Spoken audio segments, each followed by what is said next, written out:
Egameni laJesu Kristu waseNazaretha, uNkulunkulu wemusa, uNkulunkulu welithando, ngiyadehlisa, ngiyadithoba phambi kwabantwana baNkulunkulu. Ngiyathi ukuthi ngaso sonke isikhathi niyabukela emavidiyo la ngiwendako emvuselelo lokuthi siyavuselelana, siyakhumbutana ngalokwa lokuthandwa lizulu, ngoba uma siyashuqa sitholakala nje sishuqa, asikwati ukuthi sishuqa njani. Ngalesinye isikhathi siyahamba sisendlini yaNkulunkulu, wonke malanga siyendlini yaNkulunkulu, sibazalwane, kodwa kahle lokuthi sihamba nabani asikwati. Lokuthi kwawena awutati ukuthi uphendukile noma awukaphenduki, ngoba kufanele sihlale endlini yaNkulunkulu, silalele tinceku tikhulume. Nangabe tinceku tikhuluma, sithathe loku leti kukhulumako tinceku, sithathe loku leti kushoko, sibe sesiyaphiliswa ngako. Sithathe loku leti kushoko tinceku, sithathe loku lesifundziswa kona, sithathe loku lesiyalwa ngako, sivume kuyalwa, sivume kushiya tintfo. uNkulunkulu uthembekile, akahluleki bazalwane, akahluleki, akashiyani. Mina ngimbonile Jesu ahamba nami, ngimbonile uJesu ahamba nami. Kwaze isho njalo ingoma ithi ngimbonile uJesu abehamba muje, ngimbonile uJesu abehamba muje, kuze kwabala Jesu ahamba nami.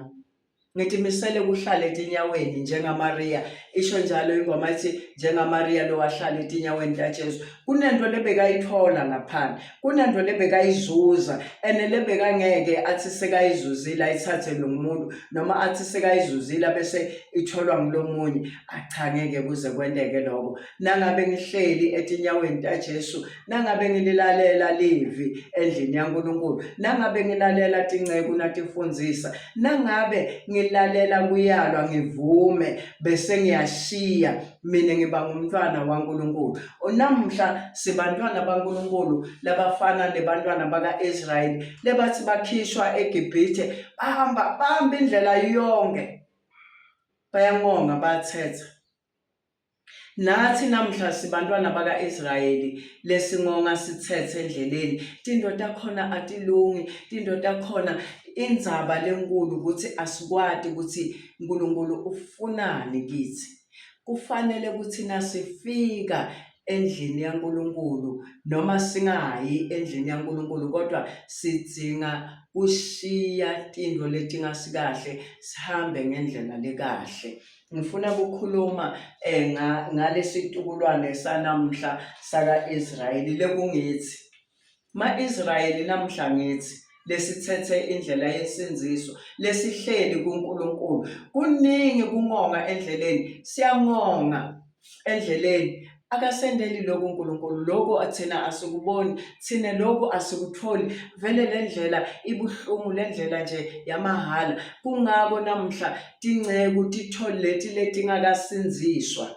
Ngicela ningilalele kahle, angithuki muntu la, kodwa ngithi mina kungako namhla kulamalanga lesiphila kuwo, ngoba asifuni kusinziswa, ngoba asifuni kulungiseka, ngoba asifuni kuthatha livi. Kungako kulamalanga lesiphila kuwo tinceku letingakasinziswa letingakaphiliswa, letingakashiyi, tinceku kumbe ngitawuthi tincuku tithathe advantage, ngoba tiyabona ukuthi abantu bajabuliswa kuthola tinto bangamtholi uNkulunkulu. Bantu bajabuliswa kumukela tinto letingekho, ekugcineni bagcina bangakatimukeli. Sinziswa, uthole Jesu, uthathe indlela lekahle, wende kahle, athathe indzawo empilweni yami nawe, bese usendela tintfo. Ngoba sigcina simukeliswa tinto letingekho, uthole ukuthi simukeliswa tindo letile kuthiwa kufuna silethe imali sitothola tindo, silethe imali asitholi naleto tindo, kodwa siyaqhubeka solo silanzelela tindo letingekho. Utawuthola umshado, ungubani wena, lizulu liyakwati yini? Ushiyile tindo takho, ngishiyile tindo tami na, angashiye angaphenduki, kodwa ngifuna letingceku tithathe advantage ngendzaba yethu ngoba thine sifuna kuthola tindo singakasinziswa. Nato setifihla liqiniso ukuthi umuntu aka-receive angakasinziswa ngoba tifuna nato kuthola ukuthi tiphumelele ngathi. Silahlekelwe lwati, tifihla liqiniso, tingceku tiyalati liqiniso ukuthi bantu banamhla abafuni kutshelwa liqiniso, kungako liyafihlwa liqiniso ukuze bantu bagcwale endlini yaNkulunkulu, bangatshelwa liqiniso, batshelwe ukuthi batawuri bamuke bajabuliswe ukuthi namhla bangitshele ukuthi mina ngitawushada lo mnyaka lotako ngalesikhathi lesi. Naye ulula lesikhathi ukuthi ungede utomshaye, ungamjikeli umtele ukuthi phela mina sola ngikashadi. Nakathi lo mnyaka lotako njengoba nyalo kunguMashi, bathi utawushada lo mnyaka lotako, solo uya endlini yaNkulunkulu uyanikela, awukaphenduki. Umnikelo wakho awukusithi ngoba wena awumati nalo nkulunkulu. Sidzinga kushiya ke siphenduke njengoba abantwana baka-Israyeli bathenjiswa ukuthi likhona likhenana lekabayisa kulonkulunkulu labatawudla konke, bangabi nekuhlupheka, tonke tindo luju konke kutawutholakala, kodwa bahamba endleleni noma kunjalo bayangonga. uNkulunkulu uyabanakekela. Na ungabuka livi lapha nalikhuluma ngokuthi naloku bekubakugqokile bekungagugi, neticathulo betingabashiyi, naletimpahla betibakulesa. Nakakhulu umuntu abana 40 years tilingana yena lapho, noma uyakhukhumuka uyakhuluphala tilingana naye, kodwa endleleni yonke bayamhlubuka uNkulunkulu, bayamhlubuka abantwana baka-Israyeli uNkulunkulu. Uthi Mosi nakakhala kuNkulunkulu, thulani nitobona kusinzisa kwaSimakadze, thulani nitobona kusinzisa kwaSimakadze. Bantwana baka-Israyeli abayivisisi le nkulumo. Ngiyacabanga nawe bewungeke uyivisisi. Nasi isitha sakho siyeda, leta namhla tetha tichamuka tiphethe tibhamu. Laba bebachamuka basetulu kwemahashi, batawushaya ngenkemba, bashaye konke kuloleke kube phansi. Kodwa namhla tichamuka ngetibhamu. Nawe bewungeke uthembe ukuthi ngithi mina thula utawubona kusinzisa kwaNkulunkulu. Kusinzisa kwaNkulunkulu Mosi bekakhuluma ngako ngoba bekamati ukuthi uNkulunkulu akathembisi into lengekho. Uyabatshela Moses nakaya kuNkulunkulu athi bantwana baka-Israyeli sebayakhala bayasola, athi uNkulunkulu batshele ukuthi abahlale kini batawubona kusinzisa kwabo. Kodwa abantwana baka-Israyeli abamthembi uNkulunkulu.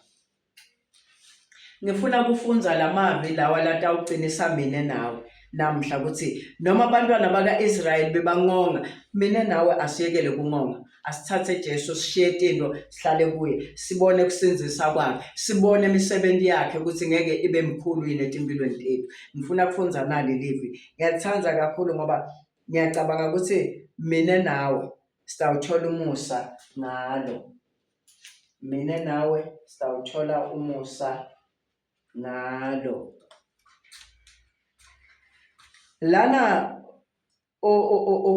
uma ngingafunza nje la ku Exodus 14 verse 14, Simakadze utanilwela nine thulani nje. Kusho Mosi, uthi Moses hamba ubatshele, uthi uNkulunkulu wena Moses batshele ukuthi ngitabalwela.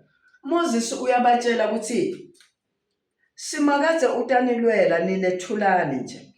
Ngifuna kuya straight to the point la ku verse 18 ngiyofika ku verse 20. Ngidawufunza verse 18 ngiyogcina ku 20. EmaGibhithe ayawungathi ukuthi mine ngingusimakazi, nasengiwancobile ngisho na Faro nembi yakhe.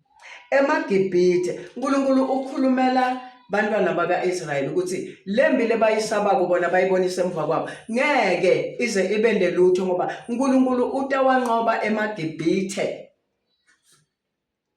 EmaGibhithe ayawungathi ukuthi mina ngingubani, ngingusimakazi, nasengiwancobile ngisho na Faro nembi yakhe netincola takhe tembi nebagibeli bemahashi akhe imbala. Verse 19, ingilozi yaNkulunkulu leyayihamba embi kwesive sema-Israyeli yakhwesha nyova yema ngemuva kwaso, nayo lensika yelifu yesuka embi kwabo yema emva kwabo. Lana bebaholwa lifu, bahamba balandzela lona, nalijika liyale bahamba nalo, bahamba nelifu. Lelifu la kuba mnyama khona beliba kukhanya. Lengilozi yaNkulunkulu lebeyihamba kuphambi kwabo beyibahola nayo. Kuthiwa lesikhathi uNkulunkulu sekafuna ukukhombisa ubukhulu bakhe, ususa ilifu liba semva kwabo, ingilozi iba semuva kwabo, bona sebahamba phambili kwengilozi nelifu lelibaholayo. uNkulunkulu bese kahlukanisa ema-Israyeli nemaGibhithe kuthi bona ngeke basatholana.